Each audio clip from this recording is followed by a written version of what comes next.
Hello. Do you know what pumpkin spice is? Pumpkin spice, it seems to be everywhere at the moment. When it's in October, like it just comes out. It's like, hello, pumpkin. Where's it come from? The last few years, it just seems to be a thing. So this is how you make your own. 3 tablespoons of cinnamon, 2 teaspoons of ginger, 2 teaspoons of nutmeg, half a teaspoon of allspice, and half a teaspoon of ground cloves. And I've got to be honest, all of those things smell the same. Shake it up, and that is pumpkin spice mix, your own homemade like that, all right? And we're gonna use that for 3 recipes today. And you're probably thinking, Barry, is it not cheaper to get pumpkin spice mix just in a tube where it's already mixed together like other mixed spices? The answer is yes, but you can't get it in every supermarket just yet. And of course, you can adjust the quantities if you make it yourself. If you smell that, there is real, it's like a journey up your nose. There's a real depth to that, and it does smell like the pumpkin spice lattes. In fact, I've done a video on that before. We are gonna get a bit quirky with it, particularly the main, but we're gonna start with a cake, which should be quite fun. So for 2 of the recipes today, we need some pumpkin puree. It will come on to the savory one even more so. You're gonna be like, is this gonna work? And I don't actually know. But who came up with pumpkin spice? I mean, like, I get messages, oh Barry, it's not really October until you've had a pumpkin spice latte. And okay, so all being well, this is gonna be a pumpkin spice roll cake. We've got a lot of sugar to start us off with 3 eggs I just whisked together off camera. This is the pumpkin puree, which just reminds me of baby food, like pureed carrots. And we're also gonna have a tablespoon of our freshly made pumpkin spice mix. This is gonna be a cake, so we're gonna thicken it up with a little bit of flour and a little bit of bicarbonate of soda. And that is the base for the cake, and it smells super spicy. I'm loving it. And I have a horrible feeling I just caught out of the corner of my eye a little piece of baking parchment that might be embedded into this cake when we bake it. So this is going into the oven for approximately 20 minutes until it's springy to the touch. That means you touch it and you go, that joke. And then it's quite a critical point where this recipe could fail, right? We'll come on to that. I don't want to tell you I've spent my entire morning worrying about it, because there's lots more things in life to worry about more than cake. Right, here's a bowl. Let's do the filling right now. This is some icing sugar. Oh no! Some butter that I've softened it in the microwave. In fact, I nearly melted it, and I thought, oh! I'm filming this on a Monday morning. I do not want to start my week with a splattered buttery microwave. Tuesdays are fine. Vanilla extract. Half a tablespoon of our pumpkin spice mix. This is some soft cheese, what used to be known as cream cheese, or I still call cream cheese. Maybe there's no cream in it now. Why did they change the name? The supermarket brand one, right? There's half the price for almost double the contents. And I'm like, yeah, that's fine. It's all gonna get mixed. So this is gonna be our filling, okay? And that will actually firm up slightly as it rests, which is what it's got to do for quite a while. Nice. Now obviously we're going to roll it up, and this is the bit you think I'll be scared about the main if that's going to work out. Well, I've got a bit of time, I can't move on to the other thing. Baking parchment, a little bit of sugar, and again a smidgen, like 1/4 teaspoon of the spice. I'm going to sprinkle on our pumpkin spice sugar. And I have to say, that smells incredible, that mix. The waft, this spice is amazing. Now, rather than even putting it straight onto my trivet, I'm gonna be careful. Oh, there we go. I'm gonna be careful, and he just dumps it like a madman. And it's not in the ideal position for me right now, but we don't wanna roll it up too early. All right, so this is a step that scares me.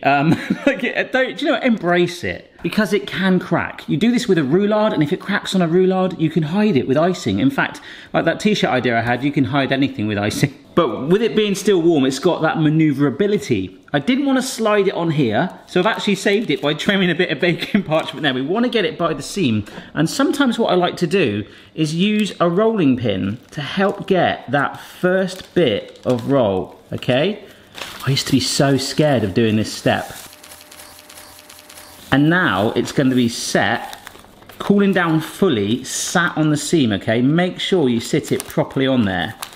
Do not put the filling in this until it's fully cooled down, and it's got to cool down sat on that seam, so we'll come back to it at the end. Now is a savoury main meal dish that might not work. I put the cake in another room, which is a little bit cooler, just a moment ago. Put it down, walked back in here, and heard this doof. Oh my gosh. I don't know if that's damaged it, so we'll just run with it, okay? I don't know, it might be fine, we'll see. Now for the main, I'm just gonna tell you what it's called. Pumpkin spice, vodka, pasta. Just go with it. I don't know if this is going to work. We've possibly destroyed our cake, but anyhow. About 2 years ago, I sent a recipe and it had a pureed carrot pasta with parmesan. I was like, oh, that sounds quite nice. I'm sure I'll find a way to maybe put my own spin on it. So I'm going to use pumpkin instead of the carrot for that recipe. And it had cinnamon in it, which was, I think, what kind of put me off a bit. So by doing the pumpkin spice homemade, which we know the cinnamon is the heartbeat after making that earlier, like, I think this could go two ways. This is either going to be amazing or really bizarre. And you're probably wondering, vodka. Now, I've done vodka pasta before, but that was because I was told that the vodka does something to the tomatoes. So once we get to that step, I'll maybe have a little look and find out why the heck we're doing it. All right, the pan's warming up. I just went in my room and I forgot, oh yeah, there was sugar on that baking parchment. It is all over the floor by my desk. But apparently vodka in general to any sort of sauce, even with what would have been carrots and pumpkin, adds a touch of heat and a sharp bite that will help balance out the sweetness. We'll worry about that in a minute. All right, so just put my pasta in. I'm generally really worried about that cake. Doesn't matter. So maybe this is where the creaminess comes from, because some of that pasta water we're going to reserve and actually warm it together with the cheese, with some butter, with some yogurt and the pumpkin as well, and the vodka. And also it said honey, but I'm going to use maple syrup. So there's going to be a real, plus our pumpkin spice. Yeah, there's going to be a real medley going on. I went in the supermarket at 7 AM just as it opened and bought a bottle of vodka. Oh, the lady at the till was like, good start to the week. All right, things are about to get a little bit quirky. Our pasta is cooked. So we need about 200 ml of leftover. Oh, that's made it really murky, look at that. I'm still thinking about that cake right now. But let's, come on. All goes down the same way. Butter. Sage that I chopped up earlier. And this is an onion chopped up. A little bit of pepper on it. And right now, this feels quite normal. So we're gonna melt the butter, cook up the onions and the sage for a couple of minutes. Just realized in here, I've got vodka pasta water. Oh, yeah. You're gonna go to a vodka bar now and they'll start selling pasta shots. That's bizarre. It is actually quite fragrant. I don't like using phrases like that, but that is smelling good. So the vodka pasta water going in. It's all about that taste, that sharpness, that bitterness that I really did get in that shot glass. So it's been simmering for about 3 or 4 minutes, okay? So we now put in a tablespoon of our pumpkin spice mix and the pumpkin puree. I've got to say though, it does smell really autumnal. A wild squirrel just ran through my kitchen with a nut going, well, it might not have been that, it might have been Boston with a little bit of pumpkin puree in his mouth. This is the majority of our cheese. So at low heat, we're just stirring this through to melt it in. So we have got some natural yogurt, okay? A little bit of maple syrup. Feels like we're going down curry territory rather than pasta. So here is the pasta that was sat in the pasta water. There's only a tablespoon or 2 in there. Oh, we'll get that in. Look at that. Just coat it and drench it in that sauce. Oh my goodness. This is incredible. Please excuse the presentation, folks. I am absolutely dreadful at serving up. And you know, I would, that'd be the worst waiter in an Italian restaurant ever. So if we take some more Parmesan, a few specks of sage, and then why not, got some pumpkin seeds. Wow, that looks amazing. What the, nice.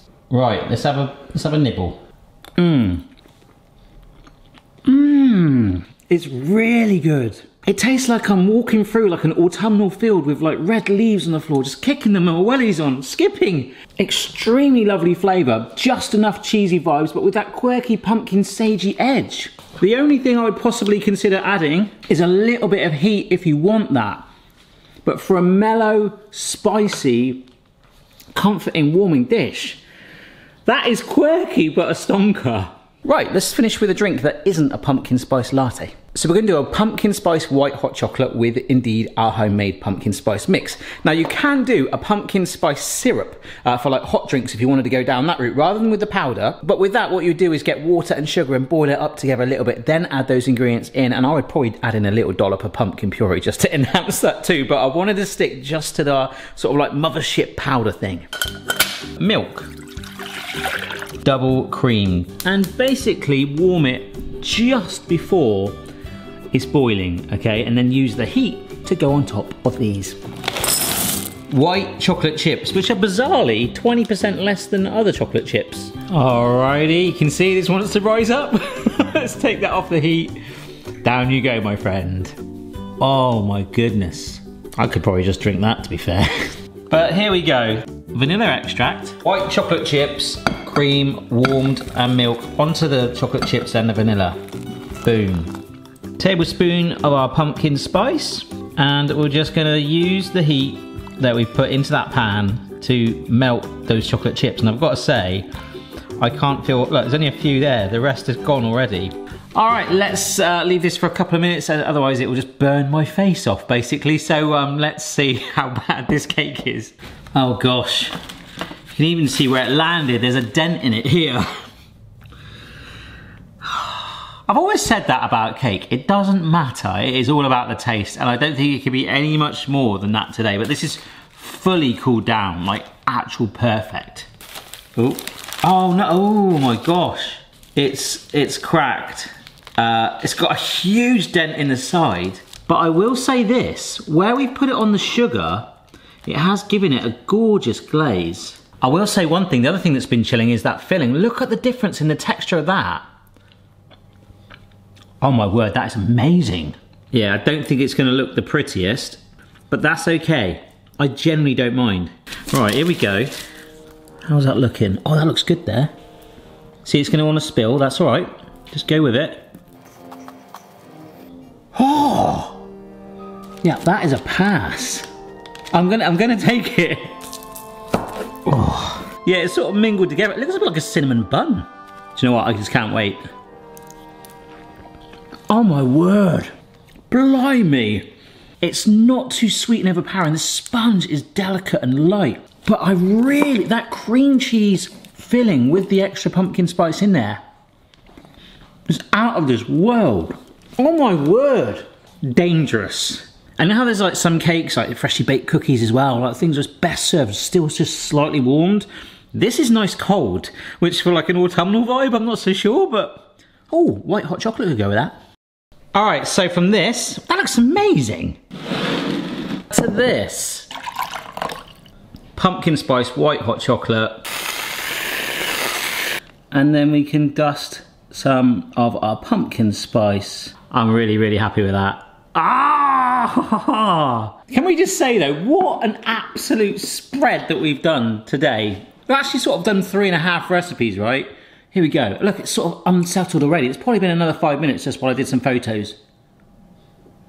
Ooh. Oh, that is lovely. Do you know what? For a change, the pumpkin spice is kind of subtle in there.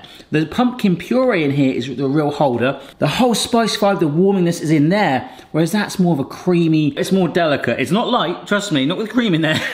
But absolutely wonderful. I actually prefer a white hot chocolate. Mmm. Well, there we go. We could have gone so many ways on this video. Loads of different cakes and cookies and bakes options, other desserts too.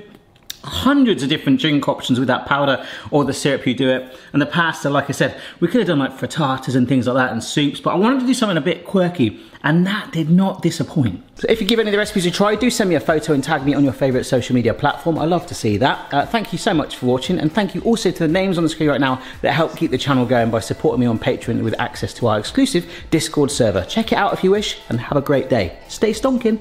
Bye bye.